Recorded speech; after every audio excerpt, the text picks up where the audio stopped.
जी अस्सलाम वालेकुम क्लास। कल हमने एनालिसिस के ऊपर जो है वो अपना लेक्चर स्टार्ट किया और हमने 10 उसके जो रिलेशंस हैं, सिमिलर रिलेशन जो हमें स्टेम वर्ड्स के अंदर मिल सकते हैं, वो पढ़े थे। जो नेक्स्ट हमारे पास आज रिलेशन है, जो 11th पॉइंट है, वो है ऑब्जेक्ट एंड ग्रुप एनालिसिस।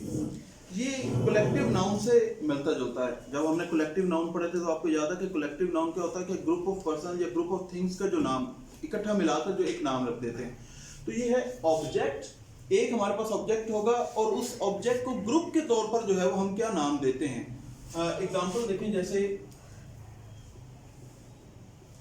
अगर मैं कहूं कि wolf is equal to pack, जैसे हम कहते हैं कि ये होता है पैक ऑफ वॉल्व्स, जब एक कलेक्टिव नाउन के तौर पर।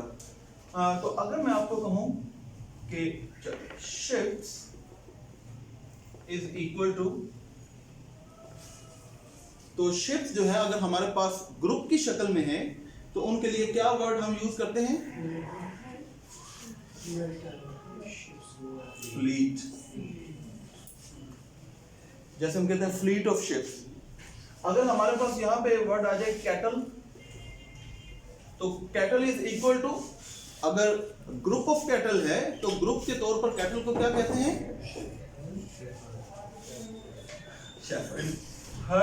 हर्ड ऑफ कैटल, जो मवेशियों का ग्रोह होता है। इसी तरह अगर हमारे पास फिश आ जाए, शाबाश, बिल्कुल सही। तो फिश जो है वो ग्रुप ऑफ फिश को क्या कहते हैं? स्कूल। School of fish. तो ये आपको स्टेम वर्ड के अंदर एक ऐसा रिलेशन भी नजर आएगा कि जिसमें हमारे पास एक ऑब्जेक्ट है और उस ऑब्जेक्ट को ग्रुप के तौर पर जो उसका नाम लिखा जाता है, आगे वो नाम लिखा होगा। तो फिर हमने अपनी ऑप्शन में देखना है कि हमारे पास यहाँ पर एक ऑब्जेक्ट होगा तो उसका ग्रुप नेम जो होता है वो हमने फाइंड आउट करना है। ऑब्जेक्ट आगे है कॉज एंड इफेक्ट। हमारे पास एक कॉज होगी कि अगर वो चीज किसी चीज की कॉज बनती है तो उसका आगे इफेक्ट जो है वो क्या हो सकता है। फॉर एग्जाम्पल लेट्स से कि अगर मैं कहूं fire is equal to burn. अब फायर जो है जब भी ये कॉज बनेगी तो क्या करेगी? बर्न करेगी। तो लेट्स से अब मैं कहूं read is equal to cause effect, जी लर्न भी कह सकते हैं। अगर सक्सेस हो तो वो भी ठीक है कि एक कॉज बनता है और उसका आगे जो है वो इफेक्ट जो है वो क्या हो सकता है। आगे है एफर्ट एंड रिजल्ट, कि आप कोई एफर्ट करते हैं और उसका एक स्पेसिफिक जो है वो रिजल्ट निकलेगा। लेट्स से आपने एफर्ट की बिल्ड करने की और आगे हमारे पास स्टेम वर्ड में जो उसका रिजल्ट निकला है वो क्या है? हाउस। इसका मतलब है कि ये एफर्ट है और उसका आगे ये रिजल्ट है। अब मैं कहता हूं राइट इज इक्वल टू, अब राइटिंग की आप ये है कॉन्शियस एफर्ट, कि जब आप खुद से कोई एफर्ट करें। लेट्स से आगे हमारे पास ऑप्शन हो लेटर, क्लास, पेन, नोट। आपने लिखने की एक एफर्ट की है और उसके रिजल्ट में क्या निकला है? क्लास तो नहीं निकल सकती ना, पेन तो नहीं निकल सकता, एक चीज निकल सकती है इसमें से, लेटर। के आपने एफर्ट की और उसका रिजल्ट क्या निकला कि आपने एक लेटर लिखा। आगे है प्रॉब्लम एंड सॉल्यूशन। आपके पास स्टेम वर्ड में एक प्रॉब्लम होगी और उसका आगे जो है वो सॉल्यूशन होगा। फॉर एग्जांपल लेट्स से मैं कहता हूं itch is equal to scratch. Itching हो रही है, उसका आपने सॉल्यूशन का निकाला, स्क्रैच निकाला।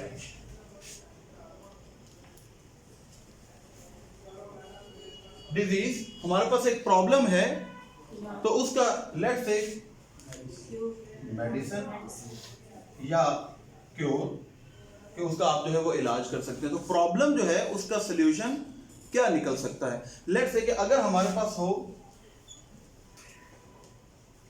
अनएम्प्लॉयमेंट, तो इसका सॉल्यूशन क्या है? ये प्रॉब्लम है तो इसका सॉल्यूशन क्या निकाल सकते हैं? चल ठीक है, अर्निंग, पैसा कमाएंगे, ये मसला खत्म हो जाएगा। लेट्स से एजुकेशन, पढ़ाई करेंगे तो ये मसला जो है वो खत्म हो जाएगा। तो हमारे पास स्टेम वर्ड में एक प्रॉब्लम और उसका आगे जो है वो सॉल्यूशन दिया होगा, तो हमने आगे जो हमारे पास ऑप्शंस हैं उसमें देखना है कि कौन सा हमारे पास ऑप्शन करेक्ट आ सकता है। ये मिटा दो जी ऊपर से। जी sir.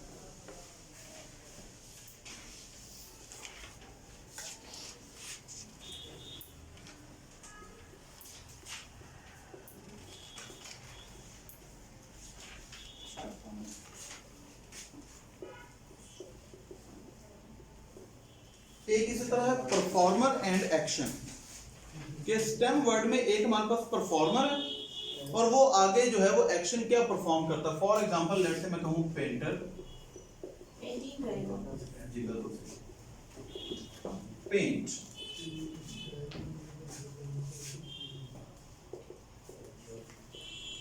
Soldier is equal to, यहां पर देखें आपने हमेशा देखना है कि स्टेम वर्ड में रिलेशन क्या है। तो इसके अंदर है कि ये परफॉर्मर है और ये वो एक्शन कर रहा है, पेंट कर रहा है। तो सोल्जर क्या करता है? फाइट, ठीक है। टीचर, टीच, बिल्कुल सही। परफॉर्मर एंड एक्शन, के आपके पास एक परफॉर्मर होगा और साथ में आगे फिर आपने फाइंड आउट करना है कि हमारे पास एक्शन जो है वो कौन सा होगा। सर यहाँ पे हम सिनोनिम्स भी यूज कर सकते हैं। अगर वर्ड का मतलब अलॉट ऑफ वर्ड्स हैं तो वहाँ पे अपना चॉइस यूज कर सकते हैं या नहीं? बिल्कुल, देखिए बेटा ये डिफरेंट रिलेशंस है। एनालॉजी का मतलब होता है to find out the similar relation present in the stem word. तो अगर हमारे स्टेम वर्ड में सिनोनिम का रिलेशन है तो हमने आगे जो है जो हमारे पास ऑप्शंस होगी उसमें हमने सिनोनिमस से जोड़ना है। अगर वो एंटोनिम्स हैं तो हमने एंटोनिम्स, आई थिंक कल की क्लास शायद आपने नहीं ली, तो कल जो है वो हमने इसे डिस्कस किया था। ऑलराइट जी, नेक्स्ट है हमारे पास वर्ब टेंस से रिलेटेड। समटाइम्स ऐसा भी रिलेशन आता है कि हमारे पास जो स्टेम वर्ड है उसके अंदर जो वर्ब की डिफरेंट फॉर्म्स है ना, हमारे पास फर्स्ट फॉर्म है, उसके बाद पास्ट फॉर्म है, आगे हमारे पास कोई जेरेंट बन जाता है, ये पार्टिसिपल बन जाता है। लेट्स से मैं कहता हूँ eat is equal to ate. बेटा स्टेम वर्ड में सिर्फ हमारे पास दो ही ऑप्शन होंगे।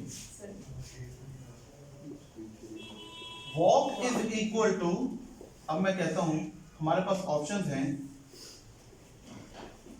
Walk, walking, will walk, to walk. यहां पर कौन सी हम ऑप्शन अपनी करेक्ट करेंगे? हमारी जो ए ऑप्शन है। क्यों? क्योंकि हमारे पास जो स्टेम वर्ड है उसके अंदर देखिए उसने क्या किया है कि वर्ब की फर्स्ट फॉर्म यूज की है और उसके बाद उसने सेकंड फॉर्म यूज की है। तो यहां पर भी हमारे पास फर्स्ट फॉर्म है और उसके बाद हमने इसकी सेकंड फॉर्म ही यूज करनी है। अगर ये इसी तरह ऑपोजिट होता कि पहले सेकंड फॉर्म होती और बाद में फर्स्ट फॉर्म होती तो फिर आपने अपना रिलेशन भी उसी मुताबिक ही ढूंढना होता है।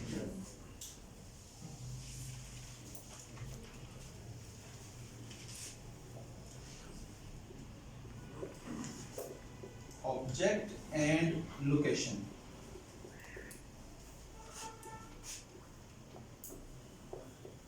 या इसे आप इस तरह समझ लें, ये ज्यादातर प्लेस ऑफ लिविंग, कि आपके पास एक ऑब्जेक्ट होगा और वो ऑब्जेक्ट रहते कहां पर है।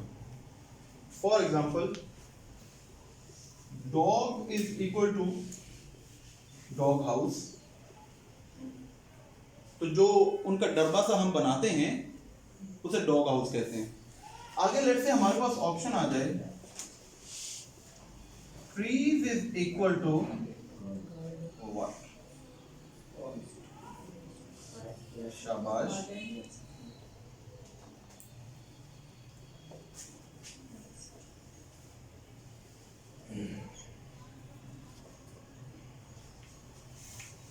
ये हमारे पास तीन ऑप्शंस हैं। इन तीनों में से एक दो बच्चों ने कहा कि फॉरेस्ट, लेकिन ये रोड जो है ये ऑप्शन करेक्ट क्यों नहीं है? होते हैं ना, तो बेटा यही तो लॉजिक है। हमारे पास रिलेशन क्या है? ऑब्जेक्ट एंड लोकेशन के जनरली ये कहां पर किस चीज के साथ एसोसिएट किए जाते हैं? तो जो ट्रीज हैं उनकी जो नेचुरल प्लेस है, जैसे डॉग की जो अब डॉग भी तो रोड पर नहीं फिर रहे होते, लेकिन वो उनकी नेचुरल प्लेस नहीं है। नेचुरल प्लेस यहाँ पर फिर फॉरेस्ट, ठीक है। तो नेक्स्ट हमारे पास ये आ गया, ये ऊपर से इरेज कर रहा हूं मैं अब। ऑलराइट,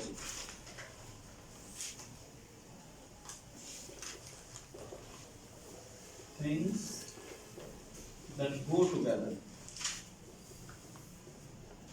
Sometimes जब हम पार्ट्स ऑफ स्पीच कर रहे थे तो नाउन में मैंने आपको बताया था कि कुछ हमारे पास जब एंड के साथ दो चीज़ें जुड़ जाएं, दो सब्जेक्ट्स जुड़ जाएं, तो आगे हमारा वर्ब जो है वो प्लूरल आता है। ये हमने पढ़ा भी था, प्रोनाउन में भी पढ़ा था कि आगे फिर हमारा प्रोनाउन कैसे प्लूरल आएगा।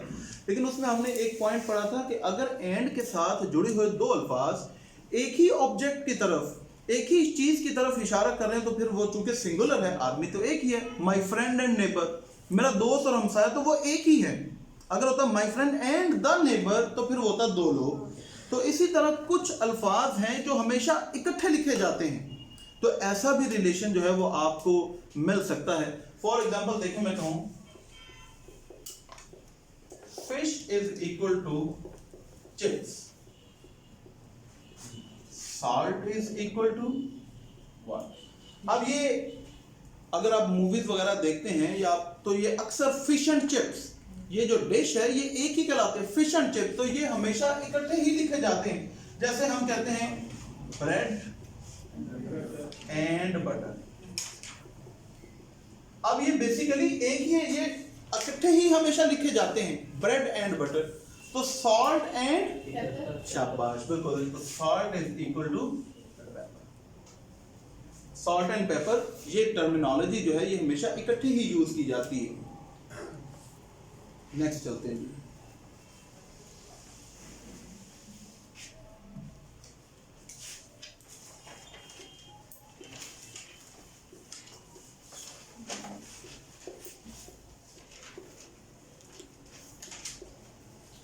एक हमारे पास रिलेशन होता है जिसे हम कहते हैं राइम एनालॉजी।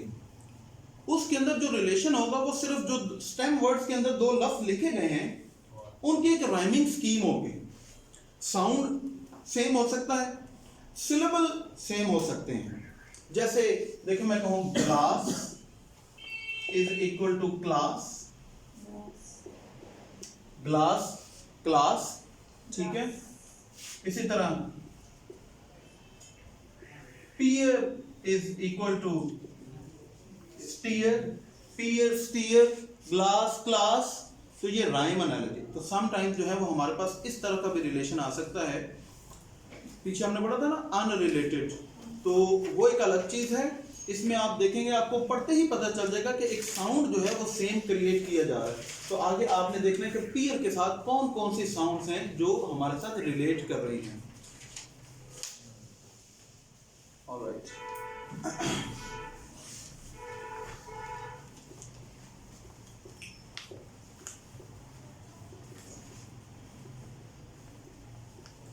एक है हमारे पास number analogy. For example let's say मैं कहूं if 26 is equal to 5, 65 is equal to what? हमारे पास ऑप्शन है 8, 9, 10, 11। अब ये हमारे पास ये है नंबर एनालॉजी, जैसे मैथ से रिलेटेड। ये फॉर्मूला क्या है?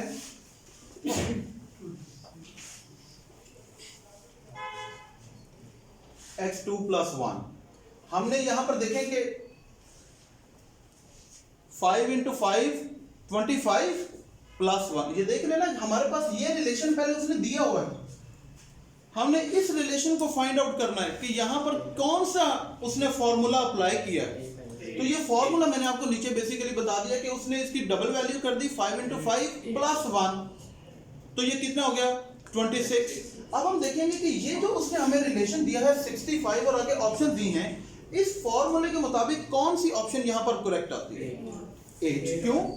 8 × 8 64 प्लस, तो हमारे पास ये वाली ऑप्शन जो है वो इसके अंदर करेक्ट मानी जाएगी। तो ये मैथ से रिलेटेड भी जो है वो इस तरह आ सकते हैं।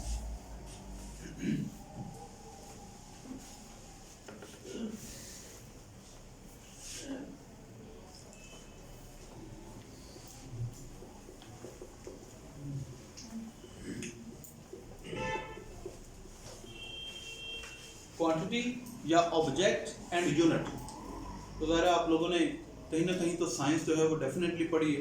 तो जो यूनिट्स होते हैं तो इस तरह भी हो सकता है, जैसे current is equal to ampere. Current का जो यूनिट है वो क्या है? इसी तरह weight is equal to pound, जो उसका यूनिट, जो भी इसे आप कह सकते हैं। ऑलराइट जी, नेक्स्ट चलते हैं। यस,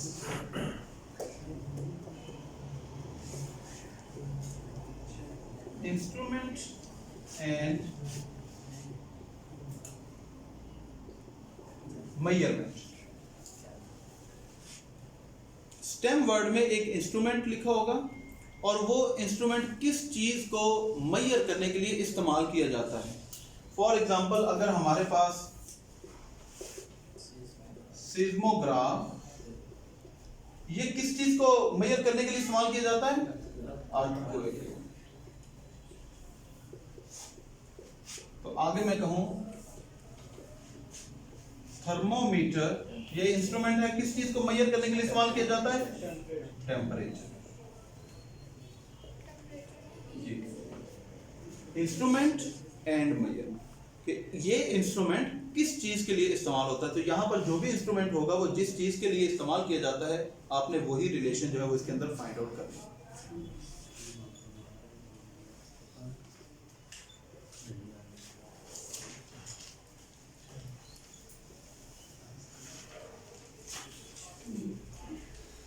वर्कर एंड टूल, ये भी एक रिलेशन हो सकता है कि आपके पास, जैसे हमने पीछे पढ़ा था ना, परफॉर्मर एंड एक्शन। यहां पे होगा कि एक वर्कर है और वो अपना काम करने के लिए कौन से टूल जो है वो इस्तेमाल करता है। फॉर एग्जांपल देखें, पेंटर है और जी बिल्कुल, लेट्स से कि इसके साथ हमारे पास स्टेम वर्ड में जो उसने टूल दिया है वो है ब्रश। आगे हमारे पास आ जाता है doctor is equal to stethoscope.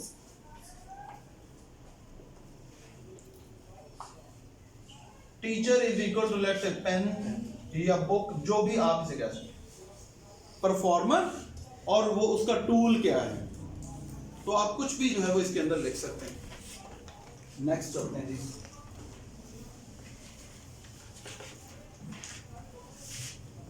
Sex relation, mail female का रिलेशन भी आपको जो है वो एनालॉजी के अंदर नजर आ सकता है। जैसे bull is equal to cow. अब हमने देखना है कि यहां पर कौन सा रिलेशन है, मेल फीमेल का रिलेशन है। ये ऑपोजिट भी हो सकता है कि फीमेल मेल, दो ऐसे भी लिखा जा सकता है। तो horse is equal to male. तो मेल फीमेल का रिलेशन भी आपको जो है वो स्टेम वर्ड के अंदर देखने को मिल सकता है। नेक्स्ट चलते हैं।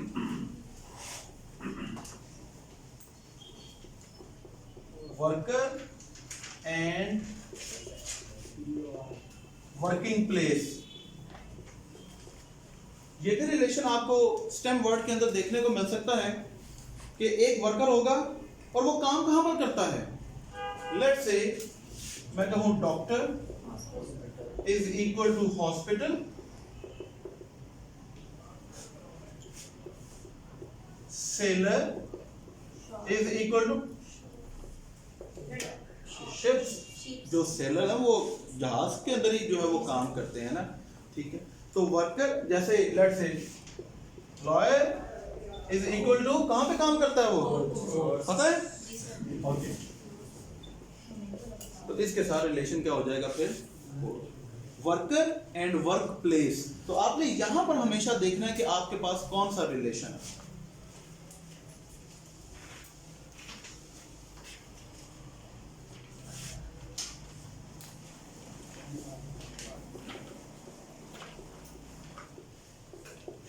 समटाइम्स हमारे पास जो स्टेम वर्ड है उसके अंदर टर्मिनोलॉजीज का भी इस्तेमाल जो है वो किया जा सकता है कि एक टर्म जो है वो किस चीज के लिए इस्तेमाल की जाती है। फॉर एग्जाम्पल अगर हमारे पास हो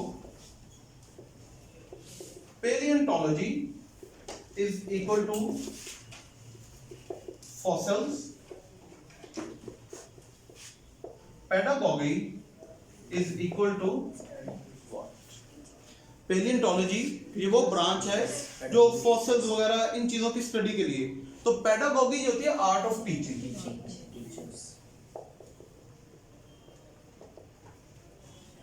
बेशुमार इस तरह की टर्मिनोलॉजीज जो हैं वो आप पढ़ सकते हैं। Alright,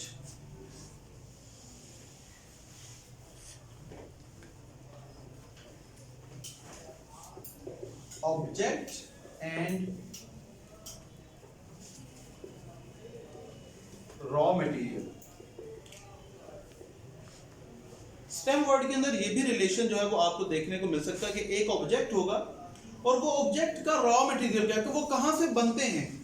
for example let's say मैं कहूं shoes is equal to leather,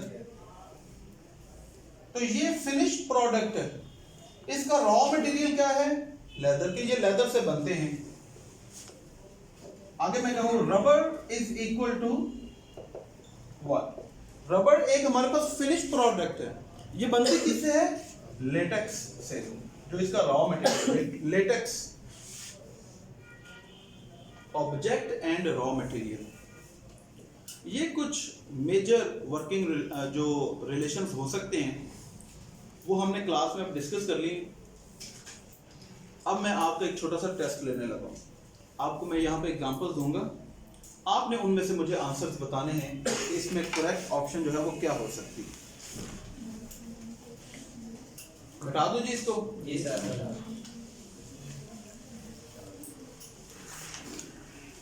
alright, चलें जी।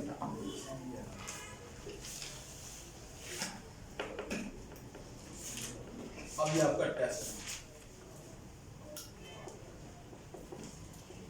मैं कहता हूं animal is equal to bird, puppy is equal to what. आगे आपके पास ऑप्शंस हैं डॉग, डिशन, मैमल, कैट।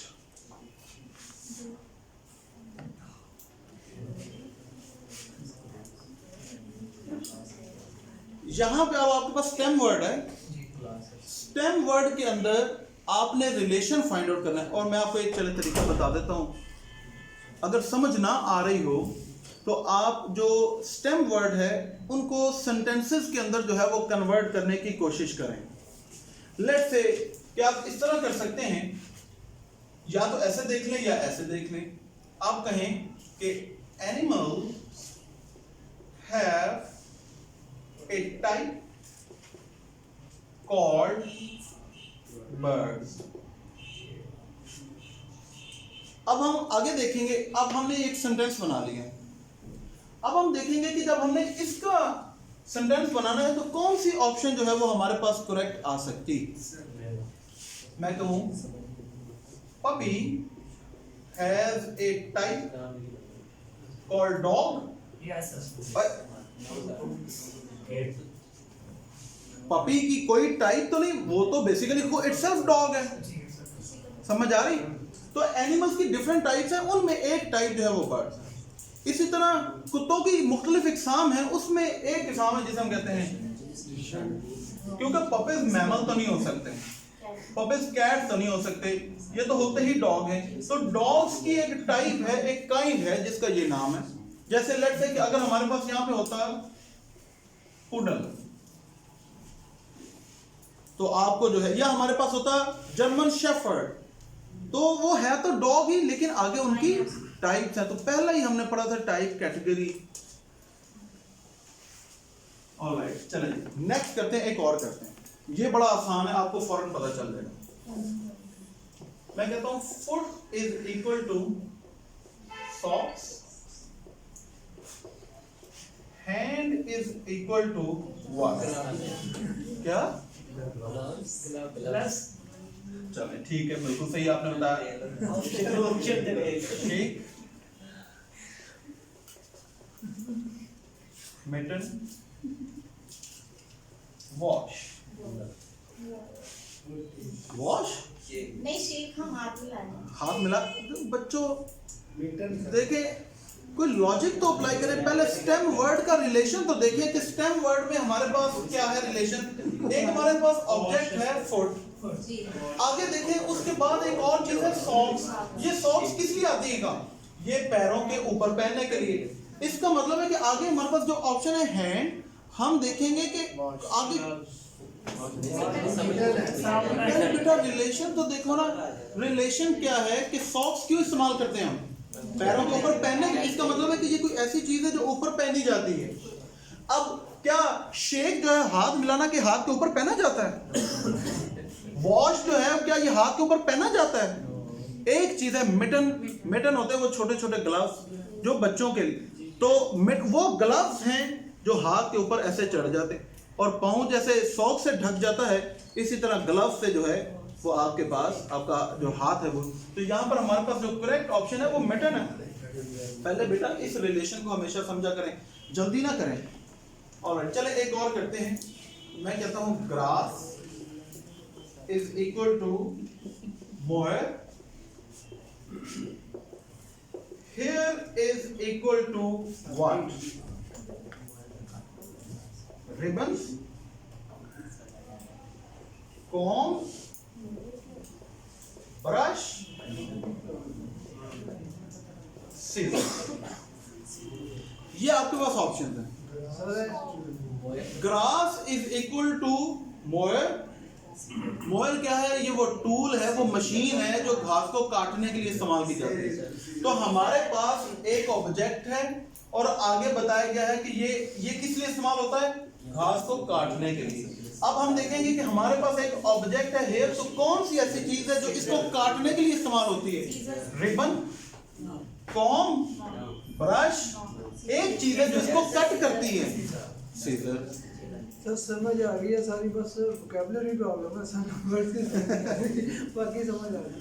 अच्छा चले, ये तो आपको अब वोकैबुलरी की भी प्रॉब्लम नहीं रहेगी। नेक्स्ट देखें, herd is equal to cow, orchestra is equal to what? pupils, class, musicians।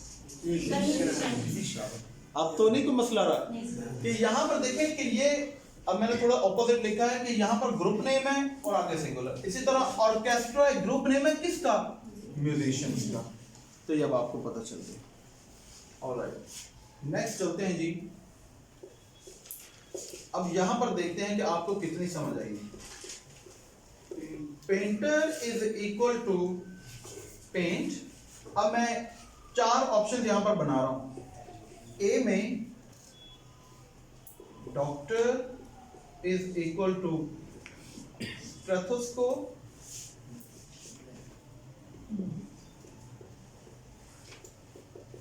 Writer is equal to paper, photographer is equal to camera, और डी में cook is equal to eggs. जल्दी नहीं करनी, पहले देखें इसके अंदर रिलेशन क्या है। पेंटर एंड पेंट, ये परफॉर्मर एंड टूल भी हो सकता है, परफॉर्मर एंड एक्शन भी हो सकता है। अब हमने फाइंड आउट करने के देखे पेंटर जो है वो यूज करता है paint to create something, to create something. वो पेंटिंग क्रिएट करेगा ना, समझे।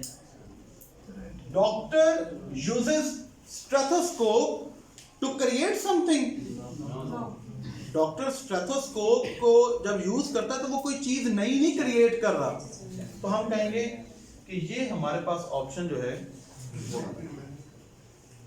दूसरा है writer uses paper two create something. Paper use करेगा ना, क्यों नहीं?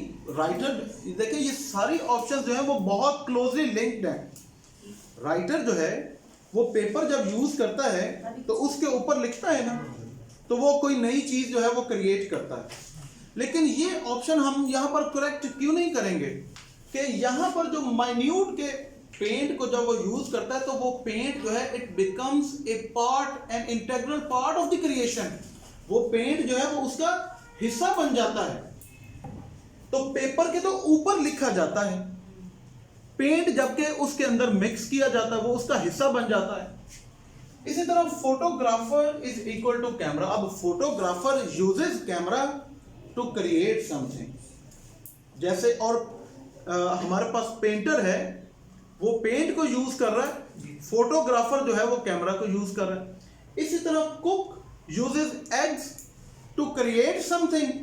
अब अगेन इसके अंदर जो प्रोसेस है क्रिएशन का और एक खाना बनाने का, ये दोनों प्रोसेस जो हैं वो डिफरेंट हैं, इनकी फीलिंग्स डिफरेंट हैं। तो हम कहेंगे कि ये भी हमारे पास जो है वो ऑप्शन हम इसे करेक्ट नहीं कर सकते, क्योंकि इसके अंदर आपने रिलेशन जो है वो अपना फाइंड आउट करना। इन दोनों में जो मोस्ट एक्यूरेट ऑप्शन आपको लगती है, एक तो ये हो सकती है कि राइटर जो है वो पेपर, लेकिन अगेन अगर आप समझें कि वो पेपर को यूज करता है उसके ऊपर कोई चीज क्रिएट करने के लिए। फोटोग्राफर जो है वो कैमरा को यूज करता है, तो जैसे कैमरा और तस्वीर दोनों हिस्सा बन जाते हैं, वो उसके अंदर छुप जाती है। इसी तरह पेंट के अंदर वो पेंटिंग भी जो है वो बन जाती है। तो हम कहेंगे कि क्लोजली लिंक जो रिलेशन है वो यहाँ पर हमें फोटोग्राफर एंड कैमरा का ही मिल सकता है। तो ये इट्स नॉट इजी, इसलिए मैंने आपको कल कहा था कि जितनी ज्यादा प्रैक्टिस करेंगे उतना ही जो है वो आपके लिए बेहतर हो सकता है, आसानी हो सकती है कि इस तरह के क्वेश्चंस को जो है वो आप अटेम्प्ट कर सकें। चलो नेक्स्ट एक और करते हैं, वो तो बहुत ही आसान है, आपको फौरी तौर पे पता चल जाएगा। मैं कहता हूं smoke is equal to toxic. आगे मैं कहता हूं water is equal to pure, blade of grass is equal to wispy, shell is equal to hollow, snake is equal to poisonous। Stem word क्या है? Smoke is equal to toxic. कि smoke जो है उसकी नेचर क्या है? Toxic होती है, बिटर होती है, पॉइजनस होती है। अब हम देखेंगे कि जो पानी है उसकी नेचर प्योर, लेकिन हम इस ऑप्शन को करेक्ट क्यों नहीं करेंगे? क्योंकि यहां पर जो रिलेशन बनाया गया है वो नेगेटिव रिलेशन है यहां पे, जबकि प्योरिटी जो है ये एक पॉजिटिव रिलेशन हमें शो कर रहा है। Blade of grass is wispy. Again जो घास का एक पत्ता होता है वो बड़ा बारीक, ऐसे अगर वो कभी समटाइम्स जो है वो कट भी उससे पड़ जाता है, लेकिन वो पॉइजनस नहीं होता। तो हम कहेंगे कि ये भी हमारे पास ऑप्शन जो है होता विस्पी है, लेकिन वो पॉइजनस नहीं है। शेल हॉलो होता है, खाली होता है, लेकिन वो पॉइजनस नहीं होता। एक ऑप्शन हमारे पास बचती है जो यहाँ पर रिलेशन दिया गया, snake is equal to poisonous. तो हम इन चारों में से फिर ये वाली जो ऑप्शन है इसे ही हम करेक्ट कर सकते हैं, बाकी ऑप्शंस को तो आपने हमेशा स्टेम वर्ड के ऊपर जो है वो गौर करना है।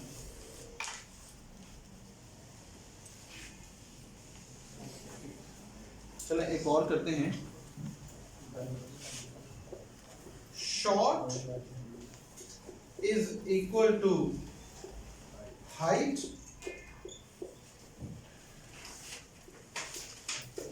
light is equal to what? Dark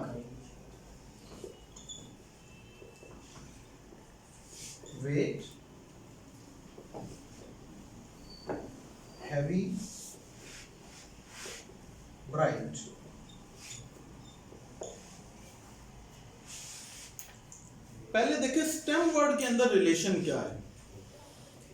छोटा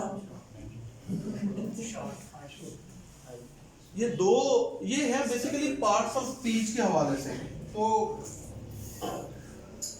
क्या आपके पास ऐसा भी रिलेशन आ सकता है कि एक तरफ कोई नाउन प्रोनाउन लिखा हुआ, आगे को वर्ब लिखा हुआ। अब देखिए ये जो शॉर्ट है ये बेसिकली हमारे पास एक एडजेक्टिव है। हाइट जो है ये हमारे पास नाउन है। शॉर्ट हाइट नहीं कहते, शॉर्ट हाइट एडजेक्टिव नाउन। अब ये इसी तरह जो लाइट है ये हमारे पास एक एडजेक्टिव है। हाइट को तो एडजेक्टिव हो सकता है, हम किसी की क्वालिटी बयान कर रहे हैं। हाइट जो है ये नाउन होता है बेटा, ये एडजेक्टिव नहीं होता। अब आगे देखें कि ये हमारे पास एडजेक्टिव है, इनमें कौन सा ऐसा वर्ड है जो नाउन है। डार्क, ये तो एक एडजेक्टिव है। हैवी एडजेक्टिव है। Bright adjective. एक है हमारे पास वेट जो इन ऑप्शन में नाउन है। Short height, light weight, adjective के साथ आगे नाउन। तो ये भी आप पार्ट्स ऑफ स्पीच के हवाले से भी इस तरह का जो है वो रिलेशन आ सकता है।